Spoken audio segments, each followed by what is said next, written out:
66.9%. That's Bihar's voter turnout this time, the highest ever since the very first elections in 1951. Bihar elections हमेशा ही बहुत dramatic रहे हैं, but इस time politicians और उनके स्टेटमेंट्स ही नहीं पर नंबर्स भी हेडलाइंस बन गए हैं। पोलिंग शुरू होने से पहले ही एक और एक्सरसाइज ने पूरे स्टेट में चर्चा छेड़ दी थी, SIR यानी special intensive revision of electoral rules. ये SIR जून से स्टार्ट हुआ था और सितंबर के एंड तक चला। Objective was simple, voter list को क्लीन अप करना ताकि सिर्फ जेन्युइन और वेरीफाइड वोटर्स ही रहे।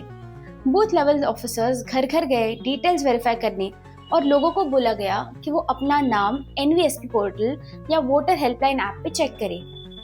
अगस्त में ड्राफ्ट रूल्स पब्लिश हुए जहाँ करेक्शंस करने का मौका मिला before the freezing of the final list. अब ये एक नॉर्मल प्रोसीजरल स्टेप होना चाहिए था, पर पॉलिटिक्स में कुछ भी नॉर्मल या रेगुलर नहीं होता। SIR तुरंत एक पॉलिटिकल फ्लैश पॉइंट बन गया। JDU BJP अलायंस ने इसे एक ट्रांसपेरेंसी का मॉडल बताया। CM नीतीश कुमार ने बोला कि वोटर लिस्ट क्लीनअप की वजह से पोलिंग स्मूथ हुई और कंप्लेंट्स कम आई। BJP के लीडर्स ने कहा हाई वोटर टर्नआउट प्रूफ है इंस्टीट्यूशन के प्रति लोगों के विश्वास का, लेकिन RJD और कांग्रेस ने एकदम ऑपोजिट नैरेटिव लिया। Tejashwi Yadav accuse the election officials by saying कि कुछ अर्बन कॉन्स्टिट्यूएंसीज से हजारों नाम हटाए दिए गए, खासकर उन एरियाज में जहां ऑपोजिशन स्ट्रांग है। कांग्रेस ने भी कंसर्न रेज किया, कहा कि बिहार के पॉपुलेशन का बड़ा हिस्सा होने वाले स्टूडेंट्स और माइग्रेंट वर्कर्स दोबारा रजिस्टर नहीं कर पाए और लिस्ट से बाहर हो गए। और फिर क्रिटिसिज्म और तीखा हुआ। कुछ ऑपोजिशन लीडर्स और सिविल सोसाइटी ग्रुप्स SIR को एक तरह का मिनी NRC कहने लगे।